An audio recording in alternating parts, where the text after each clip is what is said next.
Welcome everyone, Fundamentals of Kabbalah and Chassidut. We are continuing our mini-series on exploring music and song. Last week, we began learning from Rav Ginsburg's book, The Quill of the Soul, Music, The Quill of the Soul, a fairly new book. I know people have tried to find it so far on Amazon and the website, and I don't think it's there quite yet. I've showed this before. This is the book. Hopefully it will become available soon to everyone. And last week we began Rav Ginsburg's analysis of what it says in the Talmud, that there are 10 expressions of song. In other words, there are 10 words that are used to express what song is. And Rav Ginsburg took these 10 and he arranged them according to the Sfirot and spoke about what kind of music each of these words represent. So for those who happen to have missed the class, of course, you can listen to the class, watch the class later on our WhatsApp groups and our YouTube and our mass emails that you'll get. So I'm just going to do a 2-minute review of the first Sfirot that we did and the first names that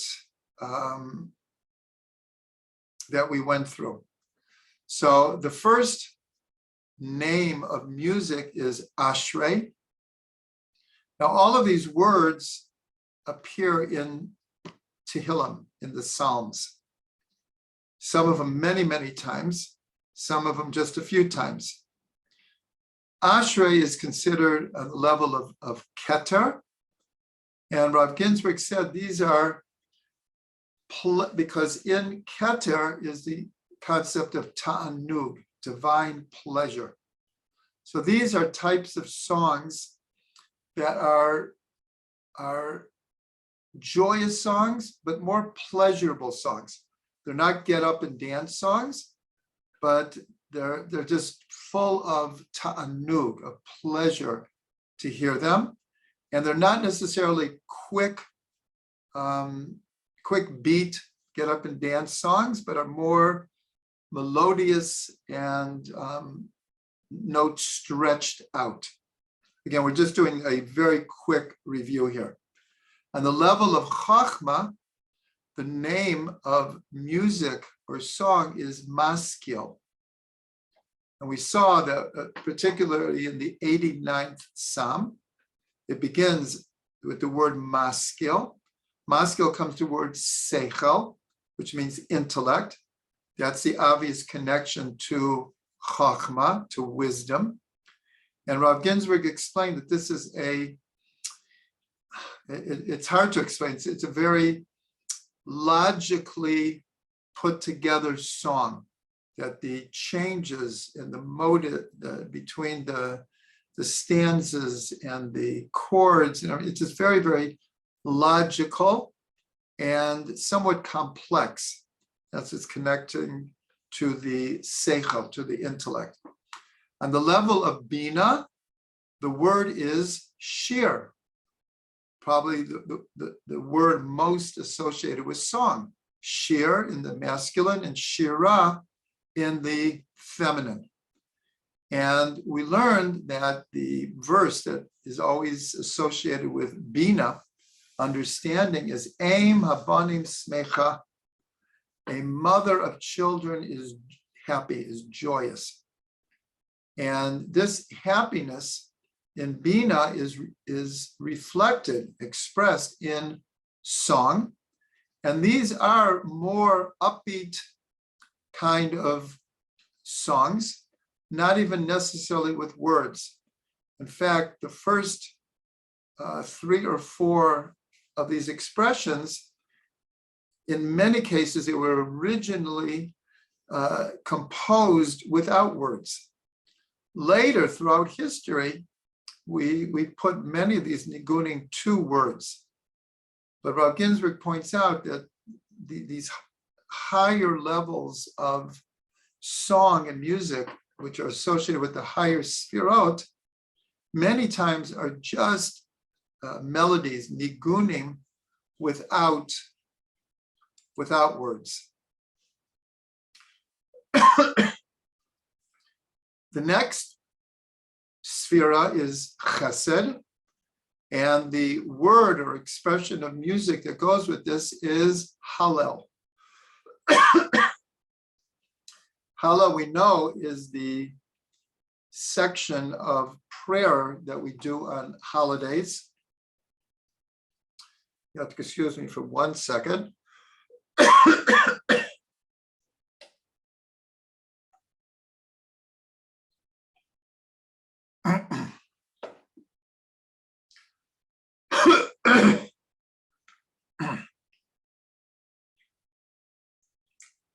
Okay. So Hallel, we only do on Rosh Chodesh, which is a holiday, and the other holidays in the year, we do Hallel. So Hallel is the type of music that represents our appreciation for God's chesed.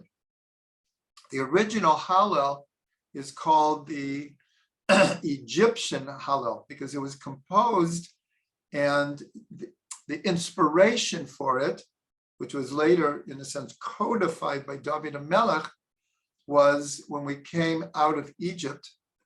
So there was this great appreciation, great joy that we wanted to express. And of course, this week is called Shabbat Shira, the Shabbat of song, because in this week's Parsha, we read about coming out of Egypt and across the miracle of crossing the sea.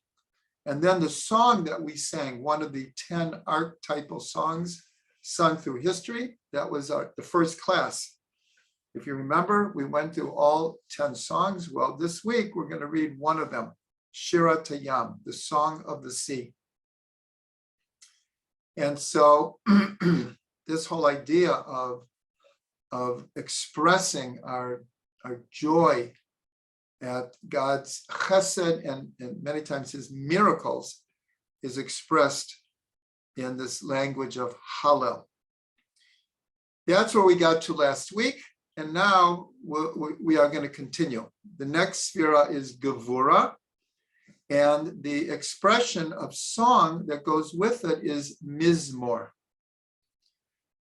This word appears many, many, many times in Tehillim. Many Tehillim begin with Mizmor LeDavid or LeDavid Mizmor.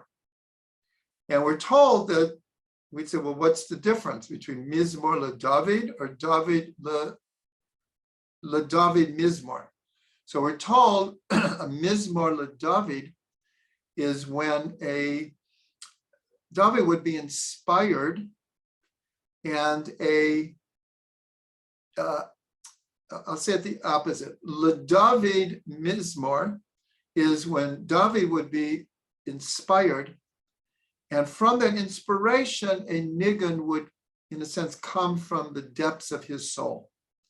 Mizmor LeDavid is, in a sense, the song or the nigun came from on high and just overwhelmed David, but he could integrate it, and he was able to make song of it. So it's, where is the direction coming from? Is the inspiration coming from above and David receives it, or David awakens his own inspiration, and from that a song comes? We'll discuss more about this.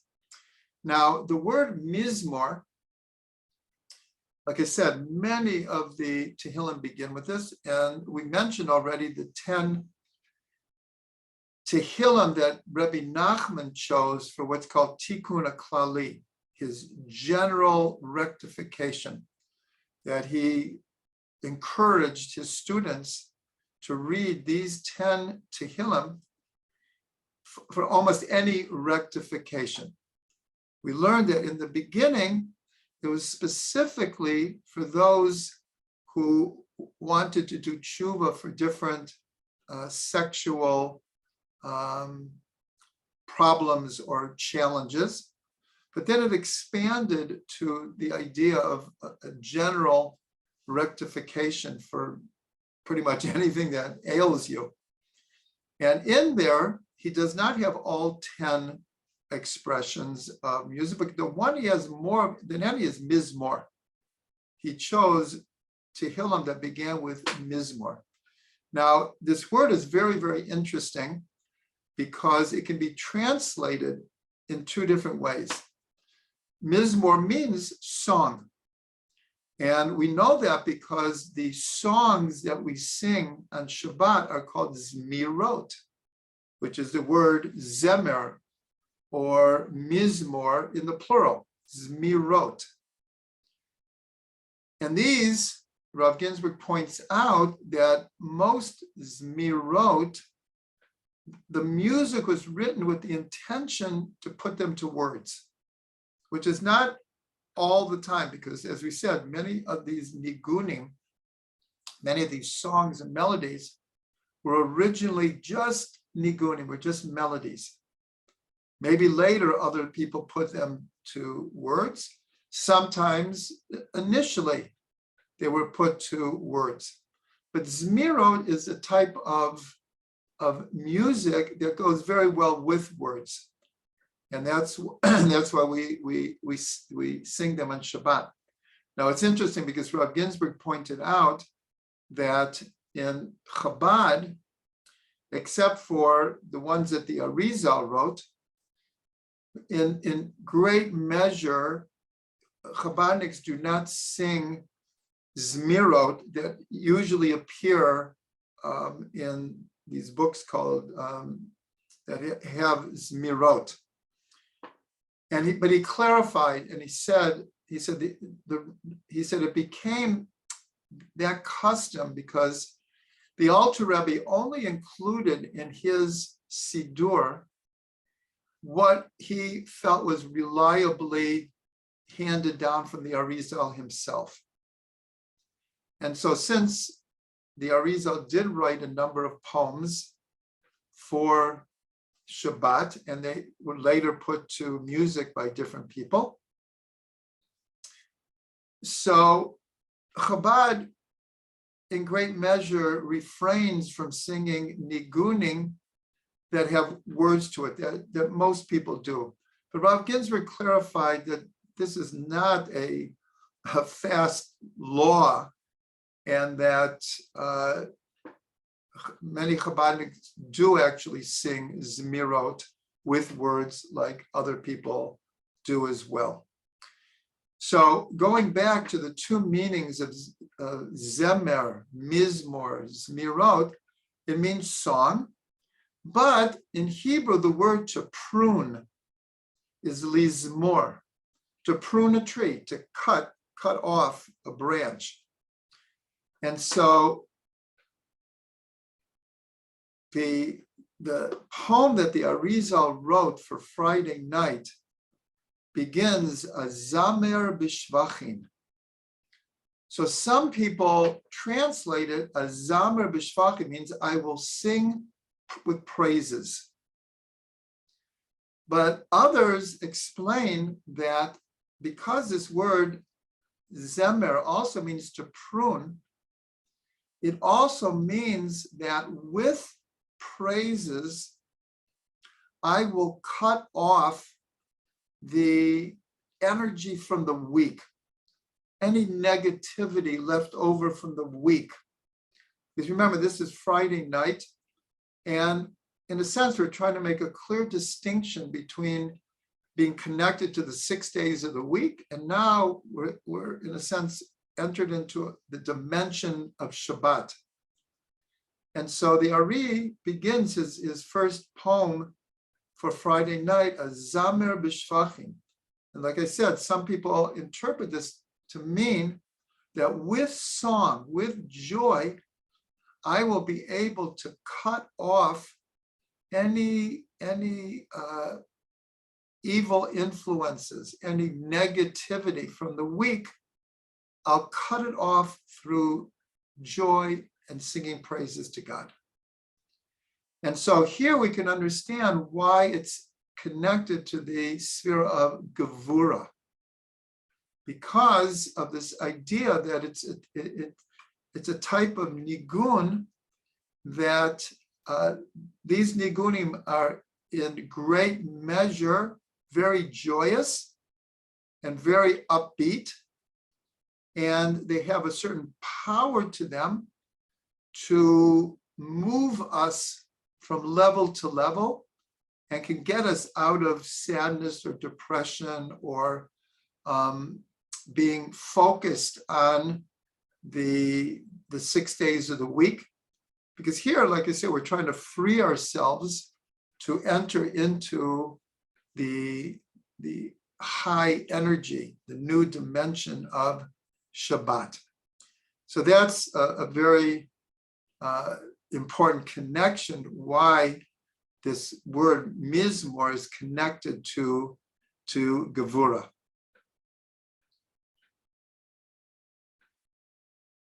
Now this is interesting because we already learned in one of the earlier classes this whole idea of God not only speaking the world into creation, but singing the world into creation.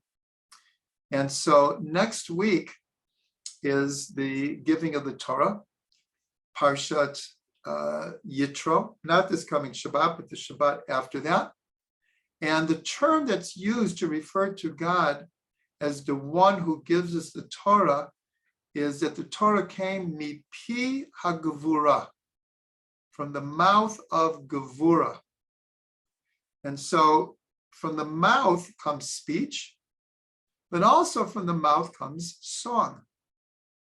And so just like the first verse of the Torah begins with 7 words and 28 letters, the introduction to the 10 Commandments begins with 7 words and 28 letters.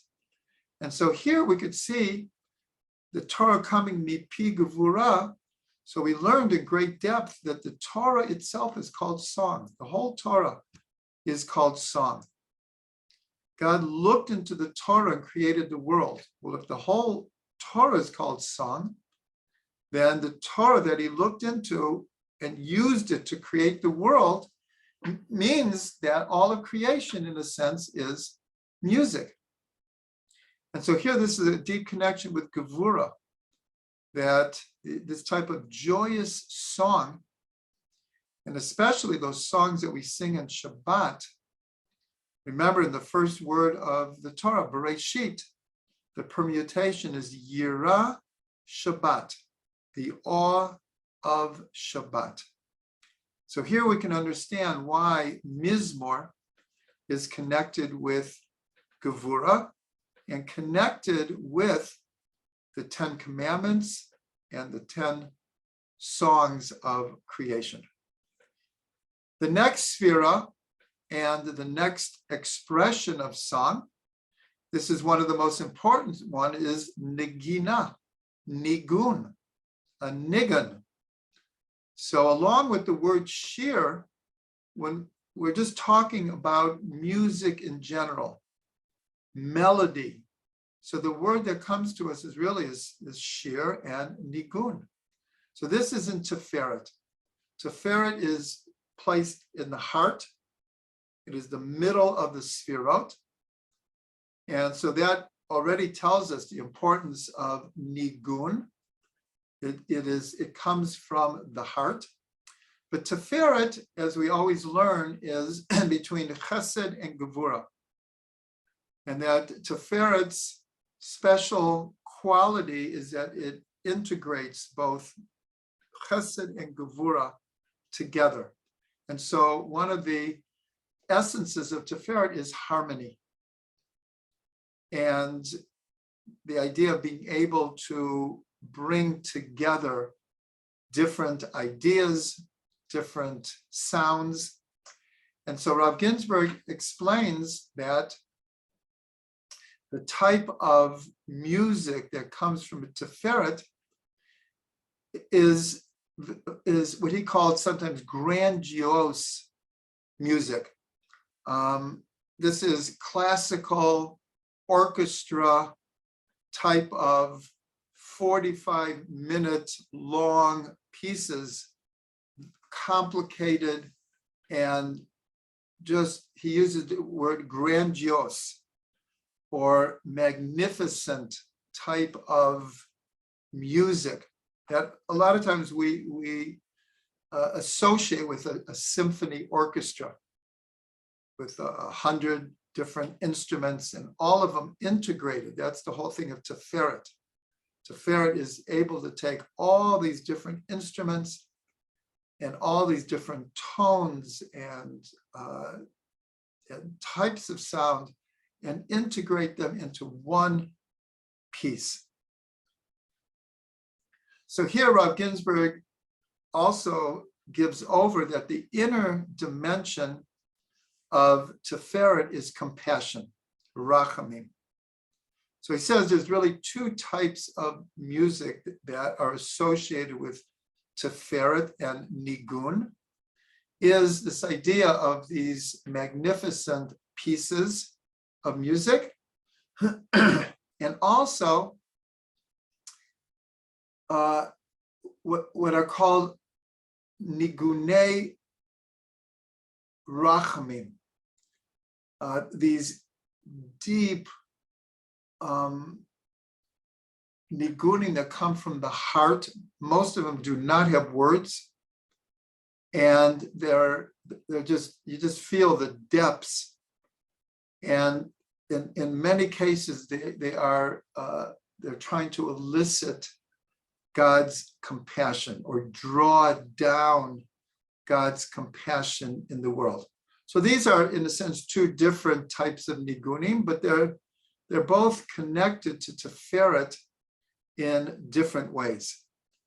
We'll see later that Malchut, the last of the Sfirot, is also very, very connected to these kinds of nigunim that are trying to elicit compassion. And we'll explain there a deep connection between Tiferet and Malchut.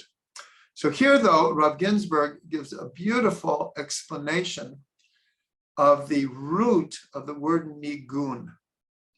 So nigun is the two-letter gate is Gimel Nun, which is Gan. Nigun, which is Nun, Gan.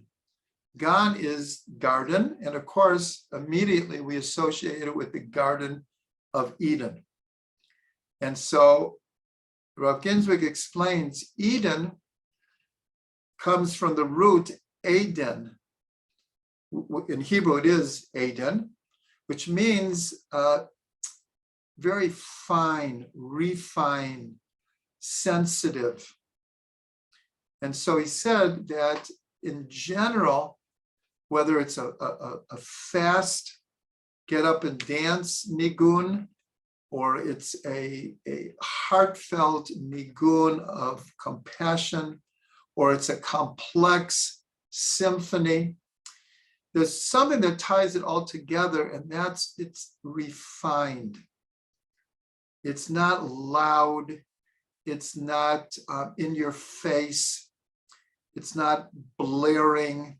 I'm not talking about volume here necessarily, but types of music that are kind of like just in your face kind of music. That whatever the music is, a nigun needs to be refined and sensitive.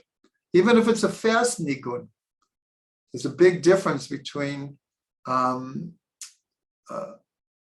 being overwhelmed by the intensity of the beat and the beat just flowing.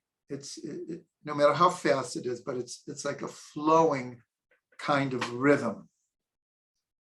So Gan Eden, the Garden of Eden, is the idea of sensitive, refined melodies. because the root of nigun can mean three different things. It could mean melody, nigun. It could be ganan, which is a landscaper, a gardener, a ganan. Landscaping is called ginun. Now, of course, that's connected to the Garden of Eden, very much. And the last one is gaven.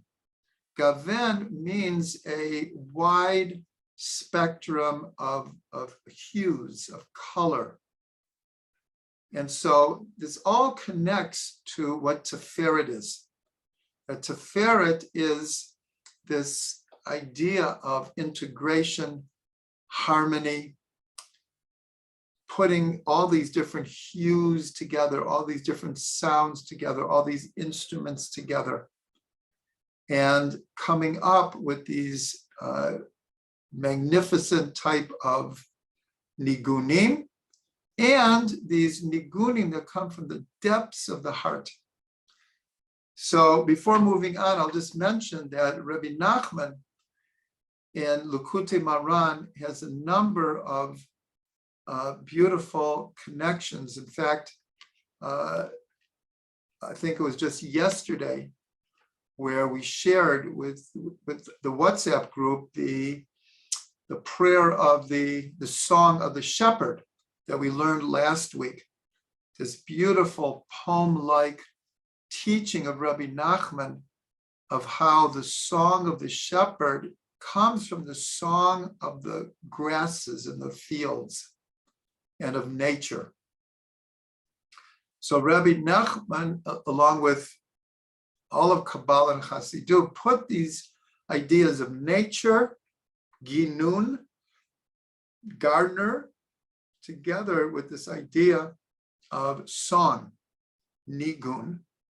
And of course, in a sense, the source is Gan Eden, where this utopian existence also represents a type of clear, heavenly, beautiful music. Okay, next we go to the sphere of Netzach. And this is one of the next two where the name of the type of music is actually connected to the name of the sphera. So the type of music or the name of this type of music comes from Lam Natseach, which has the word Netzach, Lam Natseach. Many psalms begin with Lam Natseach, many, many, many. And it's usually translated for the conductor, because in modern Hebrew, as well as the Hebrew of David HaMelech, a min natseach is a conductor.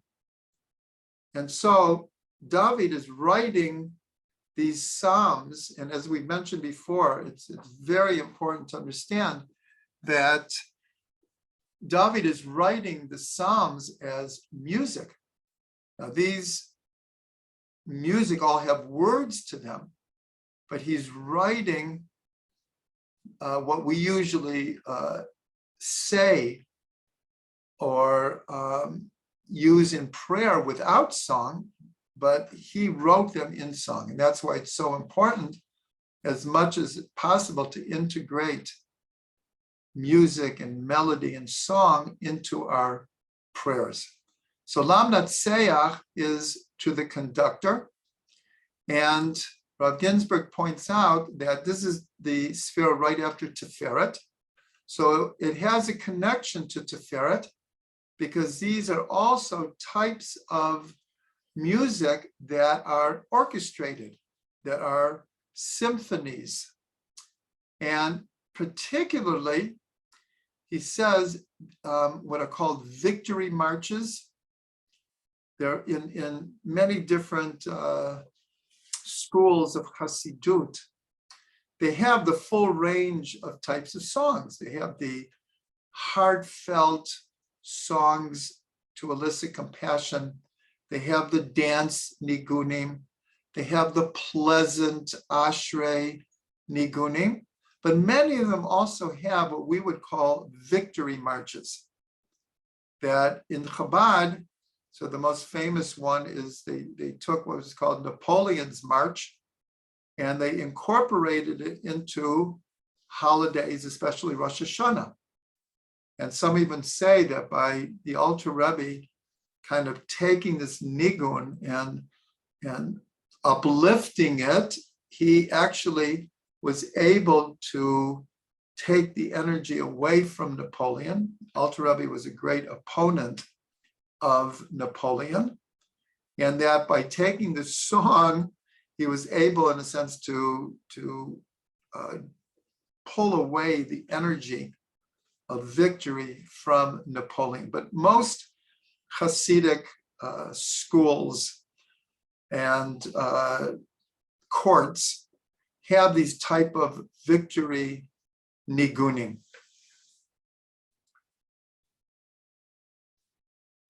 And then Rav Ginsburg said there's one other type of nigun that goes with this. And he says that is what's called a feeling of an eternal nigun. Why? Because one of the meanings of the word netzach is eternal. So he says that there are types of nigunim that, let's say, start at a low octave, and they repeat themselves over and over again, each time one or a half octave higher. And it keeps on like going up a scale. And the feeling is it's just you're just getting higher and higher and higher, as if it's never going to end. So he said that's another type of kind of nigun that's associated with netzach. Now we go to hod. And this is the second one in a row that the name of the type of music associated with it is connected to the name of the sphira. This is hodaya. Hodaya means thankfulness, acknowledgement, praise. So these are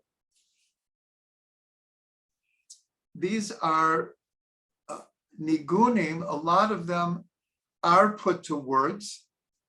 And for those who are here at the beginning, so I played my version of Modeh Ani Lefanecha.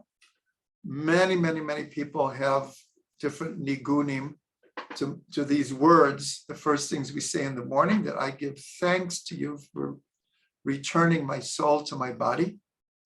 But these are the type of nigunim that express appreciation, thanks, praise, acknowledgement. And Rav Ginsburg points out that many times we use the phrase together, lahodot ulahalel. Now this comes when we light candles on Hanukkah. And afterwards we say this we call it paragraph, this passage, Nerot halalu, these lights. And we talk about the lights, and we say at one point that ein lanu rishut lehishtamesh behem ela lirotam bilvad. We have no permission to use these lights for any kind of mundane purposes, only to look at them and get joy and pleasure from looking at these lights. And it continues, Kedei lahodot ulahalel l'shimcha hagadol. In order to praise and to thank and to express our appreciation. Lahodot ulahalel. So these are the terms for chesed and hod. And the connection here is Aharon HaKohen. Aharon HaKohen is always associated with the sphere of hod, and yet he's called Ish Chesed. He's called a man of loving kindness. And in Pirkei Avot, it talks about Hillel is one who loved everyone and brought them close to the Torah through love. And he always tried to make peace between people. And so here we see the connection of Chesed and Hod, and also Hallel and Lahodot. Lahalel, Lahodot, Ulahalel. The next Sphira and the next expression of song is bracha, is blessing. Now, usually we don't think of this as a type of music, but it is. We're told that there's a certain type of music that expresses blessing. And so one of the places we see this is, for example, under the chuppah. So we have the 7 blessings that are said for the chatan and the kala as they're being married. And again, in many communities, they are said, but in many communities, there's either a chant to them or songs have been made up to the words of these blessings, especially the 7th blessing. In most weddings, even if they're not singing the other blessings, everyone, not just the person who's saying the blessing, but everyone will join in and sing the 7th blessing. So these are the type of songs that go with blessing. Even if you look at the words for the after blessing, after eating bread, Birchat HaMazon. So from that, many, many songs have been made up. In other words, taking the words from the grace after eating, the blessing after eating, Birchat HaMazon, and songs have come from that. Many, many songs have come from that. And another one that Rav Ginsburg mentioned is Birchat Kohanim, is the priestly blessing. Now, in most communities outside of Israel, the priestly blessing is only done on holidays. By the Sephardim, they do it more often, even outside of Israel. In Israel, it's done every single day, and on Shabbat and Yom Tov twice. And there are different nigunim that are made to go with Birchat Kohanim. And Rav Ginsburg says that the theme that runs through all of these nigunim is the feeling that we're trying to draw down blessing. In other words, these aren't like long songs. These are more shorter riffs, but a lot of them have this feeling of going from like above to below, like drawing down blessing. And so all of these go with Yesod. And we know Tzaddik Yesod Olam, the Tzaddik, the righteous person, is the foundation of the world. And the whole idea is that it's the Tzaddik who has the power, the ability, the charisma to broadcast blessing, to draw down blessing into this world and then share them with everyone in their proximity. So this is bracha connected to Yesod. And the last type of music, and the last expression of music is in Malchut, and that is tefillah. And tefillah, of course, means prayer. So this goes back to one of the first things we learned, which is incredibly important, always to remember, is that the numerical value of shirah, song, equals exactly the numerical value of tefillah, prayer. And that's when we said that the essence of prayer is song, and the essence of song is tefillah. This is such an important thing to remember and to actualize in our prayer.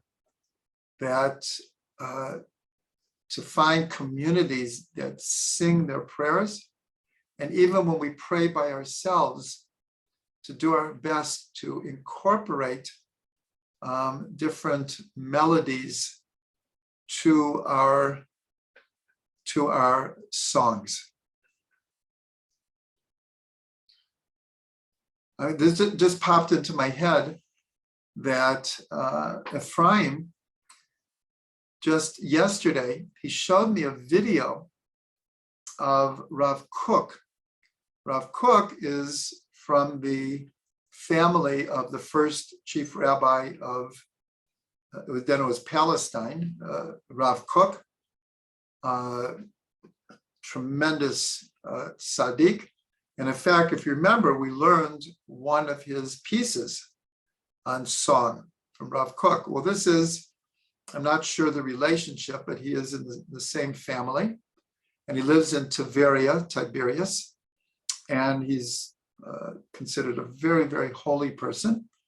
Well, someone took a video of him saying Kaddish. And he sang it very slowly. And then he goes into one of Reb Shlomo's nigunim, to the words of Kaddish. And then in the second part of Kaddish, he went to a different nigun of Reb Shlomo. Very slow, heartfelt. And it was just, oh my gosh, this is just so beautiful. Absolutely just so beautiful. So I'm encouraging everyone in your private prayer, and as much as possible, to find congregations, communities that sing their prayers. So tefillah is connected to malchut, and of course tefillah is prayer. And the expression, before I said melodies of compassion. So these are called nigunei ga'aguim, melodies of longing. So I said already that also in Tiferet, because the inner dimension of Tiferet is Rachamim. So here we have a connection of Tiferet and Malchut. And this is very, very important, because anytime we say this formula that comes from the Arizal before we do a mitzvah, L'shem yichud kudsha brichu v'shchinte v'yached shem yudke v'vavche v'yichud shalim b'shem kol Yisrael. For the sake of unifying the Holy One, blessed be He and His Shekhinah. So Kabbalistically, that is considered uniting Zer Anpin, which means the 6 Sfirot, Chesed, Gevurah, Tiferet, Netzach, Hod, Yesod, that's called Kudsha Brichu, and the Shekhinah is called Malchut. So this is the unification of masculine and feminine, of the Holy One, blessed be He, with His Shekhinah, and it represents all unifications that need to be done in the world. So here also in Malchut, the type of nigunei ga'aguim, this is very connected to prayer, because prayer comes from a deep place of longing, of wanting to connect to Hashem, longing to connect to Hashem, longing to do tshuva, longing that the world should be fixed, longing to accomplish what we need to accomplish in this world. So these are the types of nigunim that go together with tefillah and malchut. Okay, so here, and I'll just add that we know from, let's say, the last 50 years of Jewish music, how so much of it is really taking the words of the Psalms and the prayers, Tehillim and Tefillah, and putting them to music. So much of the of modern Jewish music, whether it's fast, upbeat songs or slow songs of longing, many of them are put to words of these two places, is Tefillah and the Psalms. Okay, so now we finished going through the 10 expressions for music, and everything I gave over was based on one of the chapters in Rav Ginsburg's book, Music, the Quill of the Soul.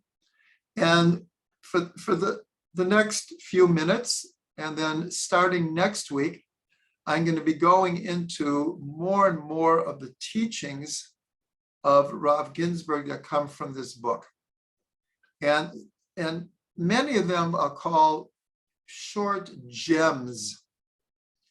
Others will be more complicated, longer ideas. And tonight we're going to start more with gems.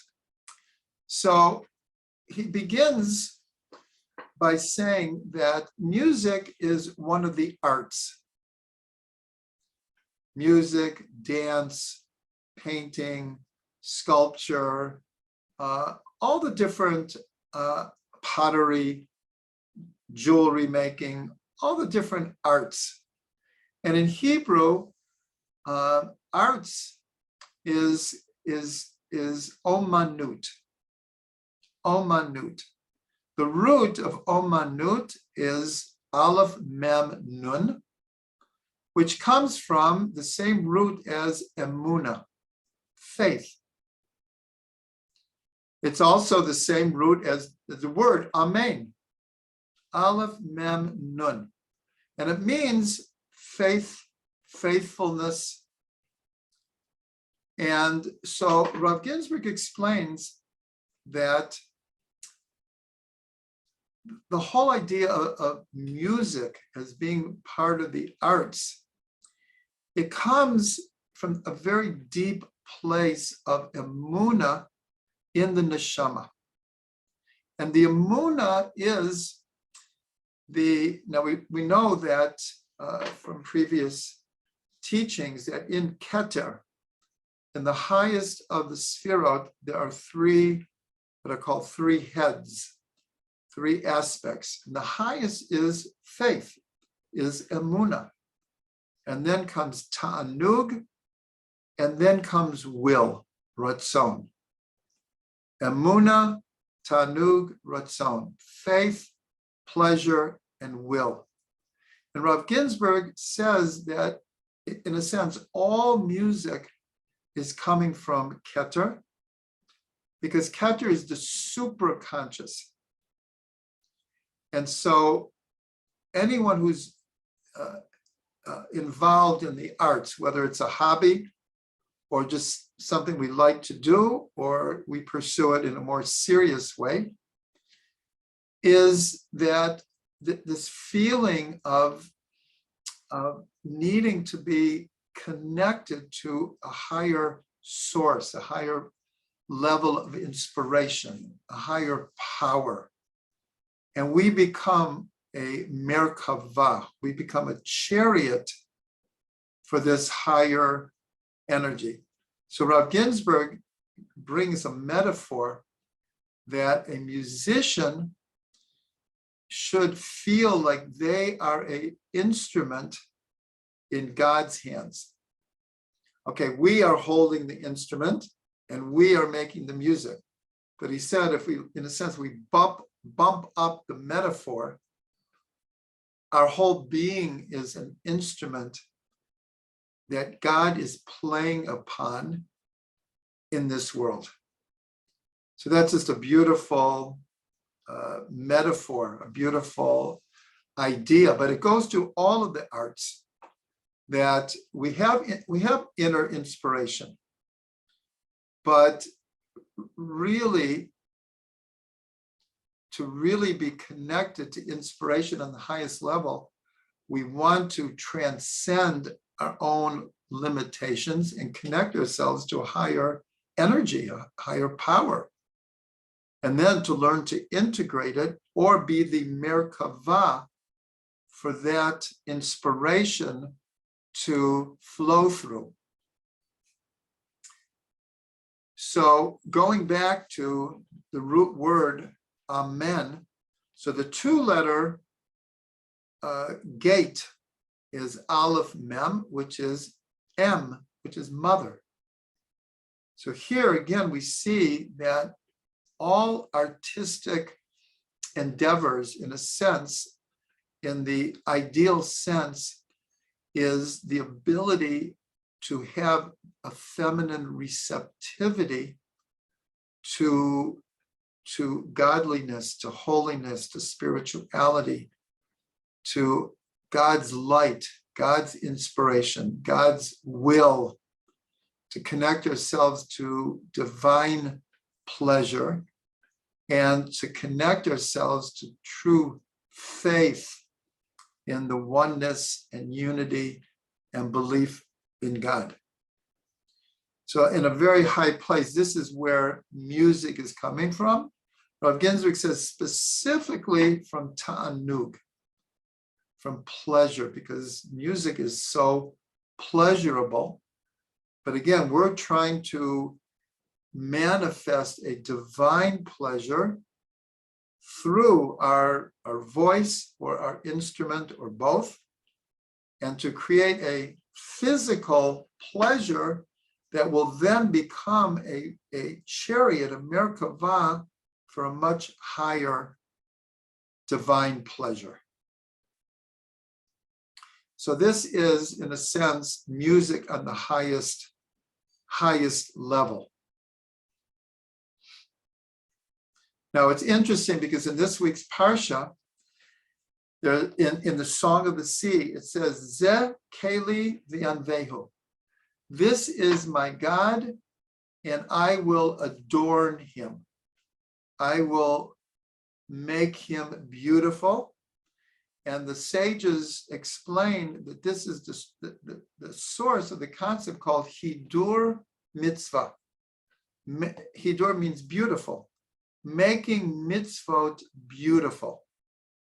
So when it comes to Shabbat, we want to put out our best cutlery. We want to wear our best clothes. We want to have the most beautiful challah cover, a beautiful Kiddush cup. And this runs through all the mitzvot, that we want to do the mitzvot in the most beautiful way possible. And so it's the same thing with music, that when we say our prayers, when we say our blessings, we want them to be beautiful, because this is the way, in a sense, that we adorn God. That God is enclosed in the world. And so when we make the world beautiful, in a sense, we're connecting to the source of all beauty. That's what it says every day. Ein sur ke'Elokeinu. There's no rock like God. Sometimes God is referred to as sur, like in the song Sur Mishalo on Shabbat, the Rock of Ages, Ma'oz Sur, the song for Hanukkah, Ma'oz Sur, Rock of Ages. That's what it's called in English. But the Gemara interprets it differently. What does it mean? There's no God like our rock. So tsur is the same root as the word sayar, which means a painter. So the Talmud, the sages read it, there's no painter, there's no artist like our God. How do we know that? Look at the beautiful world. You look at the beautiful world and you say, Ein tsur ke Elokeinu, Ein sayar ke Elokeinu. So it's the same thing with song.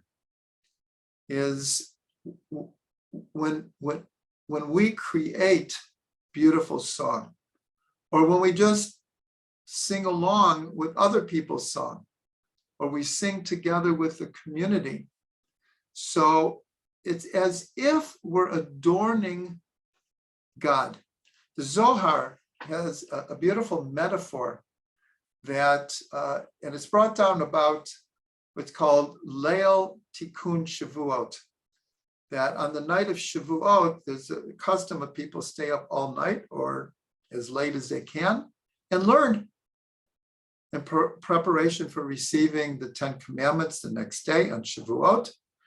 And so it says in the Zohar, it uses the metaphor that the 24 books of the Tanakh, because this Leil Tikkun Shavuos reads sections from all the books of the Tanakh and the different Mishnahs and Gemaras, and it says that the 24 books of the Tanakh, of the Bible, they are the adornments with which we adorn the Shekhinah.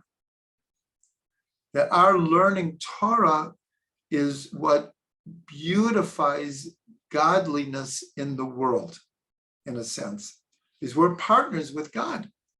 God wants us to be partners. And so we help beautify the world by making Torah beautiful, by making our mitzvahs beautiful, by making our music beautiful. And so I'll end with this last idea from Rav Ginsburg. It was like a beautifully innovative idea. It says that the Jewish people are believers, the children of believers. B'nei emunim, how do you say it exactly? B'nei emunah, b'nei emunah. We are children, we are believers, the children of believers. I'm not sure I said the term exactly correctly. Maminim, b'nei maminim. That's my wife in the background, always to my rescue. Maminim, b'nei maminim. Believers, the children of believers. So Rav Ginsburg took that because, again, the word for believers, the root, emunah, is the same root as for an artist, of which song is part of the arts. So Rav Ginsburg said, we are a nation of artists, the children of artists. It's like a play on words, but it was just like, whoa, that was so creative, but so beautiful, because really song has accompanied us all the ways back. Like I said, this week we read the Song of the Sea, and we have these 10 archetypal songs sung through creation, but every prayer service, every Shabbos, every wedding is all accompanied by music. And so I bless everyone to not only be believers, the children of believers, but to be artists, the children of artists, and singers, and those who love music, the children of those who love music.